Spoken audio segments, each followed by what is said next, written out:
Mark Zuckerberg publicly বলেছে সে তার সন্তানদের ফেসবুক ব্যবহার করতে দেয় না। টিকটকের সিও সৌজি তার সন্তানদের টিকটক ব্যবহার করতে দেয় না। স্ন্যাপচ্যাটের সিও তার সন্তানদের সপ্তাহে 1.5 ঘন্টার বেশি সোশ্যাল মিডিয়া ব্যবহার করতে দেয় না। ইউটিউবের সিও নীল মোহন তার সন্তানদের সোশ্যাল মিডিয়া চালানোর সময় লিমিট করে দিয়েছে। অ্যাপেলের প্রতিষ্ঠাতা স্টিভ জবস তার তৈরি আইপ্যাড তার সন্তানদের ব্যবহার করতে দেয় নাই। এলন মাস্ক এমন কিছুই করে নাই যার কারণে সে এখন পাবলিকলি মর্মাহত হয়ে বলে আমি ভুল করেছি। কিন্তু এই মানুষগুলাই শত শত বিলিয়ন ডলার খরচ করে প্ল্যানেটের সেরা সেরা নিউরো সায়েন্টিস্ট হায়ার করে তাদের প্ল্যাটফর্মটা এমন ভাবে ডিজাইন করছে যেন আমরা সকল কাজে ডিস্ট্রাক্টেড হয়ে শুধুমাত্র তাদের প্ল্যাটফর্মে আসক্ত হয়ে যাই। আজকে আমি 5টা বা 10টা না, পৃথিবীর সর্বশ্রেষ্ঠ একটা উপায় দেখাবো, যেই উপায়ের মাধ্যমে 2000 বছর আগের রোমান সম্রাট Marcus Aurelius, Leonardo da Vinci, Alexander the Great ও নিউটন ভয়ঙ্কর ফোকাসের অধিকারী হতেন। যেই উপায়টা আপনার ডিস্ট্রাকশন ধ্বংস করে ফোকাস 95% ফিরিয়ে আনতে সক্ষম। ডিজিটাল কাজে 2004 সালেও আমাদের একটানা মনোযোগের ক্ষমতা ছিল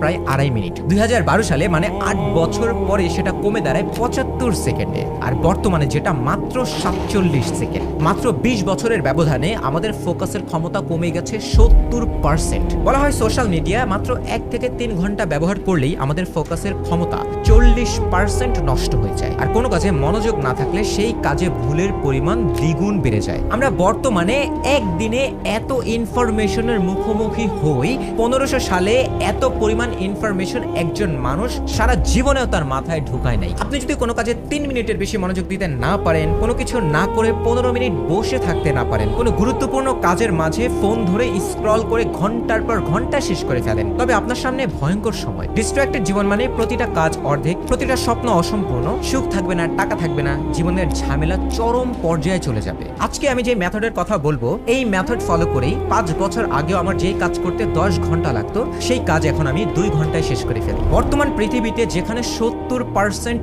মানুষই ডিস্ট্রাক্টেড, সেখানে আপনার যদি এই ফোকাসের সুপার পাওয়ারটা থাকে, কতটা এগিয়ে থাকবেন আপনি একটু চিন্তা করছেন? এটা না জানলে হয়তো আগামী 5 বছর স্ক্রল করতে করতে চলে যাবে, জীবনে কোনো পরিবর্তন আসবে না। প্রথমে বুঝতে হবে যে এই বিলিয়ন ডলার কোম্পানিগুলো আমাদেরকে কিভাবে ডিস্ট্রাক্টেড করছে। আমরা কোনো কিছুতে ডিস্ট্রাক্টেড হই যদি সেই কাজটা বোরিং লাগে। এই যে বোরিং ওয়ার্ডটা একটু মনে রাখেন। যেমন পড়াশোনা করা, কোনো দরকারি কাজ করা বোরিং লাগে, এই কারণে আমরা ডিস্ট্রাক্টেড হই। কিন্তু গেমস বা সোশ্যাল মিডিয়া চালাতে বোরিং লাগে না, তাই আমরা ঘন্টার পর ঘন্টা চালাতে পারি। তাহলে প্রশ্ন হচ্ছে কেন সেই দরকারি কাজগুলাই বোরিং লাগে? আপনার ব্রেইন নাড়িয়ে দেওয়ার মতো এখন কিছু কথা বলবো, খুব গভীর কিছু কথা, আমার সাথে সাথে আসতে হবে। আচ্ছা, নতুন মোবাইল কেনার পর আমাদের কিন্তু অনেক আনন্দ লাগে, কিন্তু কিছুদিন পরে সে আনন্দ আবার নর্মাল হয়ে যায়। তেমনি হঠাৎ অনেক টাকা কামালে আমাদের আনন্দ লাগে, কিন্তু কিছুদিন পর সেটাও আবার নর্মাল হয়ে যায়। আমাদের আপন কেউ মারা গেলে সঙ্গে সঙ্গে আমাদের খুব খারাপ লাগে, কিন্তু কিছুদিন পর সেই কষ্ট কমে যায়। এখানে একটু লক্ষ্য করেন, কিছুদিন পরে কিন্তু আমাদের কাছ থেকে নতুন মোবাইল চলে যায় না, বা আমরা যে টাকা কামাইছি সেই টাকা আমাদের কাছ থেকে চলে যায় না, বা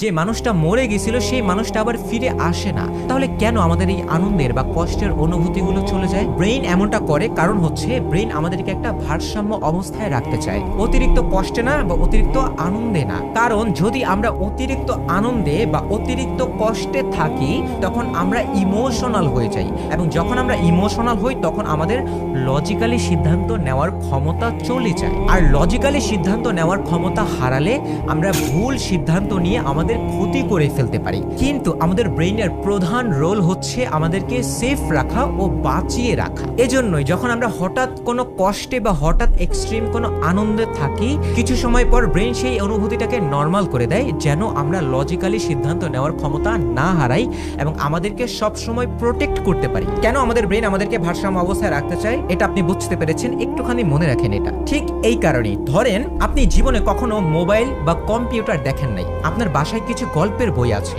তখন কিন্তু সেই গল্পের বইগুলো পড়তেই আপনার আনন্দ লাগবে। এবার আপনার হাতে মোবাইল আসলো, আপনি ইউটিউব দেখা শুরু করলেন, তখন কিন্তু বই আপনার কাছে বোরিং লাগবে। কিছুদিন পর আপনি শর্টস, রিলস বা পর্নোগ্রাফি দেখা শুরু করলেন, তখন কিন্তু আপনার কাছে ইউটিউবের বড় ভিডিওগুলো বোরিং লাগবে। এভাবেই বিনোদনের মাত্রা যত বাড়তে থাকবে নিচের গুলো বোরিং লাগা শুরু হবে। কারণ সব কিছুতেই যদি আমাদের আনন্দ লাগে তাহলে আমরা এক্সট্রিম আনন্দে থাকবো, আর ব্রেইন এটা চায় না।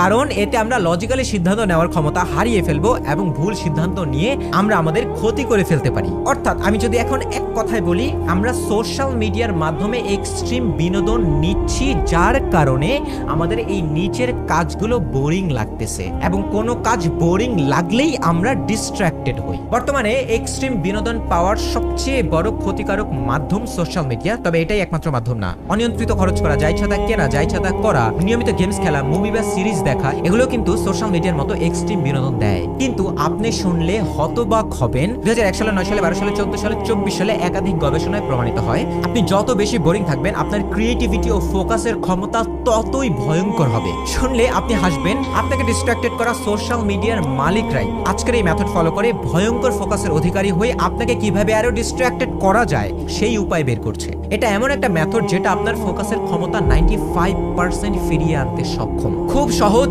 জাস্ট 4টা স্টেপ। 1 নাম্বার, প্রথমেই করা দরকার কিন্তু খুবই বোরিং ও কষ্টকর একটা কাজ আপনাকে নির্দিষ্ট করতে হবে। এটা হতে পারে একাডেমিক পড়াশোনা, সেলফ ইমপ্রুভমেন্ট, বই পড়া, দৈনন্দিন কোনো কাজ, অফিসের কোনো কাজ, যেই কাজে আপনার ব্রেন ব্যবহার হয় এবং করতে কষ্ট লাগে। 2 নম্বর স্টেপ, সময় নির্দিষ্ট করা। দিনের এমন একটা সময় নির্দিষ্ট করতে হবে যখন আপনি সবচেয়ে বেশি এনার্জেটিক থাকেন, যেমন দুপুরে খাওয়ার পর আমাদের ঘুম আসে তখন না। 3 নাম্বার, ফাইনাল প্রস্তুতি। কাজ কোথায় করবেন এবং কাজটা করতে আপনার কি কি লাগবে 10 মিনিট আগে সবকিছু সামনে নেবেন যেন কাজ করার সময় আপনার উঠতে না হয়। তারপর খুব গুরুত্বপূর্ণ, মোবাইলটা সাইলেন্ট করবেন এবং মোবাইলের নেটওয়ার্ক কানেকশন অফ করে চোখের সামনে থেকে মোবাইলটা দূরে রাখতে হবে যেন আপনি মোবাইলটা না দেখেন এবং সহজে ধরতে না পারেন। এবার ফাইনালি কাজটা শুরু করার আগে আপনি চোখটা বন্ধ করবেন এবং ধীরে ধীরে কিছু গভীর নিঃশ্বাস নেবেন। আপনি এবার পুরো প্রস্তুত কাজটা করার জন্য। এবার 4 নম্বর স্টেপ, সেশন শুরু করা। এই কাজটা আপনার একটানা 25 মিনিট করতে হবে, 1 মিনিটও কম না। এবং এই কাজের মাঝখানে আপনার যত বোরিং লাগুক, যত পেইনই লাগুক না কেন, আপনি সেখান থেকে কোথাও যেতে পারবেন না এবং মোবাইল ধরতে পারবেন না।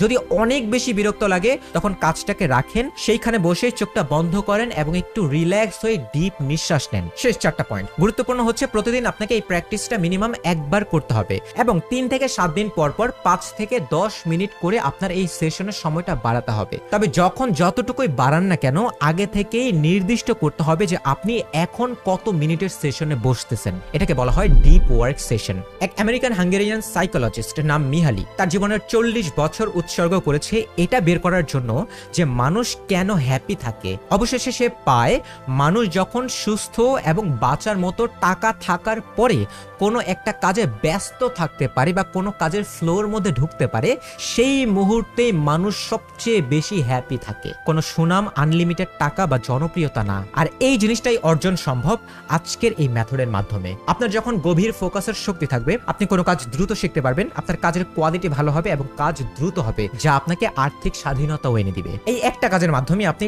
টাকা, সুখ দুইটাই পাবেন। সর্বশেষে ছোট মুখে কিছু গুরুত্বপূর্ণ কথা বলি। 1 নাম্বার, মাল্টিটাস্কিং করেন না। 2001 সালের এক গবেষণায় প্রমাণিত হয়, ব্রেন ব্যবহার হয় এমন একাধিক কাজ একসঙ্গে করলে আমাদের প্রোডাক্টিভিটি বা কাজের মনোযোগ 40% কমে যায়। এবং 2 নাম্বার, খুব গুরুত্বপূর্ণ একটা কথা, পৃথিবীতে আপনি কেন আসছেন, কি করতে চান সেটা খুঁজে বের করেন এবং সেটার মধ্যেই আপনার জীবনটাকে উৎসর্গ করেন, যেন মৃত্যুর আগে আপনার কোনো আফসোস না থাকে এটা নিয়ে যে আমি এই কাজটা করতে পারতাম কিন্তু করি নাই। টানা 10 থেকে 15 দিন একা একা কাজ করেই ভিডিও রিসার্চ করা, স্ক্রিপ্ট লেখা, রেকর্ডিং করা, ভিডিও এডিট করা, টাইটেল ও থাম্বনেইল রিসার্চ করা ও ডিজাইন করা। আমার এত এফোর্ট কিন্তু শুধু টাকা ইনকামের জন্য না। এরকম ভিডিও বানানোর পেছনে আমার টাকার আকাঙ্ক্ষা হয়তো 40%, তবে 60%ই হচ্ছে আপনার জীবনকে পরিবর্তন করতে একটু অবদান রাখার ইচ্ছা। আমার এত এফোর্টের পর আপনি যদি এখন এই ভিডিও থেকে বেনিফিটেড না হন, তাহলে আমার কোনো কষ্টেরই মূল্য থাকবে না। তাই আমি চাই দয়া করে এই ভিডিওর পদক্ষেপগুলো আপনার জীবনে অ্যাপ্লাই করেন। আপনার মস্তিষ্ক হলো একটা বাচ্চার মতো,